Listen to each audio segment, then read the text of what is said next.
ചോദ്യങ്ങൾ ചോദിക്കാനോ വിമർശനങ്ങൾ ഉന്നയിക്കാനോ പാടില്ലെന്ന് വാശി പിടിച്ചിരുന്ന ഒരു ഭരണകൂടത്തെ ഒടുവിൽ രാജ്യത്തെ വിദ്യാർത്ഥികൾ തെരുവിലിറങ്ങി മുട്ടുകുത്തിച്ചിരിക്കുന്നു. തുടർച്ചയായ മൂന്നാം തവണയും അധികാരത്തിലേറിയ നരേന്ദ്രമോദി അമിത്ഷാ കൂട്ടുകെട്ടിനേറ്റ ഏറ്റവും വലിയ തിരിച്ചടി അതാണ് ഇന്ന് സംഭവിച്ച കേന്ദ്ര വിദ്യാഭ്യാസ മന്ത്രി ധർമ്മേന്ദ്ര പ്രധാന്റെ രാജി. പ്രതിപക്ഷത്തിന്റെ ചോദ്യങ്ങൾക്കോ മാധ്യമങ്ങളുടെ വിമർശനങ്ങൾക്കോ മുന്നിൽ വഴങ്ങാത്ത ഒരു ഭരണകൂടത്തെ ഒടുവിൽ മുട്ടുകുത്തിച്ചത് തെരുവിലിറങ്ങിയ ഒരു കൂട്ടം വിദ്യാർത്ഥികളാണ്. അതെ, അധികാരത്തിന്റെ ഉന്നതങ്ങളിൽ ഇരിക്കുന്നവർ പുച്ഛത്തോടെ നോക്കിക്കണ്ട ആ പാറ്റകൾ തന്നെ. ഒരു പരീക്ഷാ പേപ്പർ ചോർച്ച എങ്ങനെയാണ് രാജ്യത്തെ നരേന്ദ്രമോദി സർക്കാരിന്റെ ഉറക്കം കെടുത്തിയ ഒരു ജനകീയ പ്രക്ഷോഭമായി മാറിയത്? കോക്രോച്ച് ജനതാ പാർട്ടി എന്ന പേര് ആദ്യം കേട്ടപ്പോൾ എല്ലാവർക്കും ഒരു പരിഹാസവും കൗതുകവുമായിരുന്നു. എന്നാൽ ഇന്ത്യൻ യുവത നേരിടുന്ന അവഗണനയുടെ ഏറ്റവും കൃത്യമായ പ്രതീകമായാണ് അഭിജിത് ദീപ്കെ എന്ന യുവാവ് ഈ പേര് തിരഞ്ഞെടുത്തത്. അധികാരവർഗത്തിന് രാജ്യത്തെ സാധാരണക്കാരായ വിദ്യാർത്ഥികൾ വെറും പാറ്റകളെ പോലെയാണെന്നും എത്ര ചവിട്ടിയരച്ചാലും ജീവൻ മരണ പോരാട്ടത്തിലൂടെ അവർ അതിജീവിക്കുമെന്നുമുള്ള സന്ദേശമാണ് ഈ പേര് നൽകിയത്. ലക്ഷക്കണക്കിന് വിദ്യാർത്ഥികളുടെ ഭാവിയെ ഇരുട്ടിലാക്കിയ നീറ്റ് UG പരീക്ഷാ ചോദ്യപേപ്പർ ചോർച്ചയാണ് ഈ വലിയ പ്രക്ഷോഭത്തിന് തിരികൊളുത്തിയത്.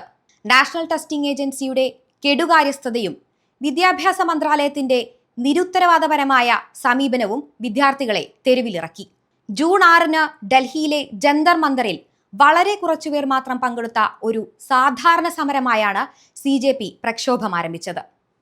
എന്നാൽ സർക്കാരിന്റെ ധാർഷ്ട്യവും വിദ്യാർത്ഥികളുടെ ആവശ്യങ്ങൾ കേൾക്കാനുള്ള മടിയും ഈ സമരത്തെ ഒരു വലിയ കൊടുങ്കാറ്റാക്കി മാറ്റി.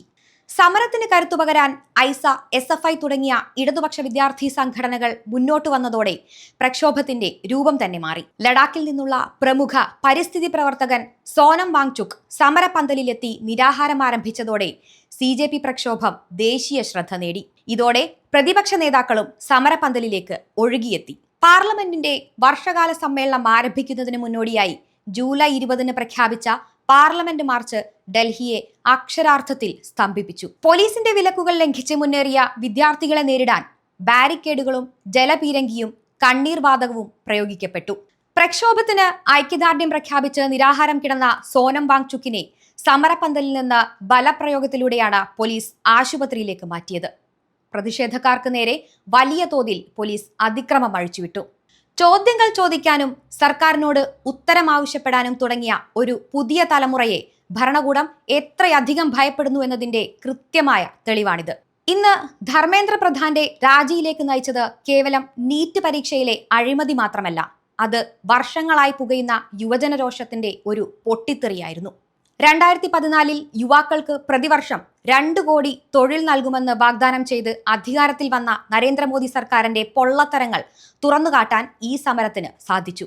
കഴിഞ്ഞ 10 വർഷത്തെ ഭരണത്തിനിടയിൽ കർഷക സമരവും പൗരത്വ നിയമവിരുദ്ധ സമരവും ഉൾപ്പെടെ പല വലിയ പ്രക്ഷോഭങ്ങളെയും മോദി സർക്കാർ നേരിട്ടിട്ടുണ്ട്. എന്നാൽ CJP പ്രക്ഷോഭം സർക്കാരിനെ വലിയ രീതിയിൽ പ്രതിരോധത്തിലാക്കി. അതിന്റെ പ്രധാന കാരണങ്ങൾ പരമ്പരാഗത രാഷ്ട്രീയ തന്ത്രങ്ങളുടെ പരാജയവും സ്വന്തം വോട്ടർമാരുടെ അതൃപ്തിയുമാണ്. കർഷക സമരത്തിന്റെയും പൗരത്വ ഭേദഗതി നിയമത്തിനെതിരെയുമുള്ള സമരങ്ങളുടെയും കാലത്ത് മോദി സർക്കാർ വിജയകരമായി പരീക്ഷിച്ച പരമ്പരാഗത തന്ത്രങ്ങൾ ഇവിടെയെല്ലാം പാളുന്ന കാഴ്ചയാണ് നാം കണ്ടത്. കാരണം ഏതെങ്കിലും രാഷ്ട്രീയ പാർട്ടികളുടെ ഔദ്യോഗിക പതാകകളില്ലാതെ സോഷ്യൽ മീഡിയ കൂട്ടായ്മകളിലൂടെ തികച്ചും സ്വയമേവ രൂപം കൊണ്ട ഒരു ജനകീയ മുന്നേറ്റമാണിത്. പരീക്ഷാ പേപ്പർ ചോർച്ചകൾ, തൊഴിലില്ലായ്മ, അഴിമതികൾ എന്നിവയിൽ പൊറുതിമുട്ടിയ ലക്ഷക്കണക്കിന് മാതാപിതാക്കളും ഉദ്യോഗാർത്ഥികളും തെരുവിലിറങ്ങിയപ്പോൾ എന്തു ചെയ്യണമെന്നറിയാതെ നരേന്ദ്രമോദിയും സംഘവും അക്ഷരാർത്ഥത്തിൽ പ്രതിരോധത്തിലാവുകയായിരുന്നു. ഒടുവിൽ ജനരോഷത്തിന് മുന്നിൽ പിടിച്ചു നിൽക്കാനാവാതെ ഇന്ന് വിദ്യാഭ്യാസ മന്ത്രി രാജിവെക്കേണ്ടി വന്നിരിക്കുന്നു. ഇത് CJP പ്രക്ഷോഭത്തിന്റെ മാത്രം വിജയമല്ല. ഈ പ്രക്ഷോഭം കേവലം പരീക്ഷാ വിവാദങ്ങളിലോ ഒരു നിരാഹാര സമരത്തിലോ ഒതുങ്ങുന്നില്ല. മറിച്ച് ഇന്ത്യയിലെ പുതുതലമുറയുടെ സമഗ്രമായ ഭരണകൂട വിരുദ്ധ വികാരത്തിന്റെ സ്ഫോടനമാണ്. മുൻകാലങ്ങളിൽ നിന്ന് വ്യത്യസ്തമായി BJPയുടെ സ്വന്തം വോട്ടർമാരും പരമ്പരാഗത അനുകൂലികൾ പോലും സർക്കാരിന്റെ പിടിപ്പുകേടിനെതിരെ ചോദ്യങ്ങൾ ചോദിച്ചു തുടങ്ങിയിരിക്കുന്നു എന്നതിന്റെ തെളിവാണിത്. ജനാധിപത്യത്തിൽ ജനങ്ങളാണ് യഥാർത്ഥ അധികാരികളെന്ന് ഭരണകൂടത്തെ ഓർമ്മിപ്പിച്ചുകൊണ്ട് ആ പാറ്റകൾ ചരിത്രം തിരുത്തിക്കുറിച്ചിരിക്കുകയാണ്.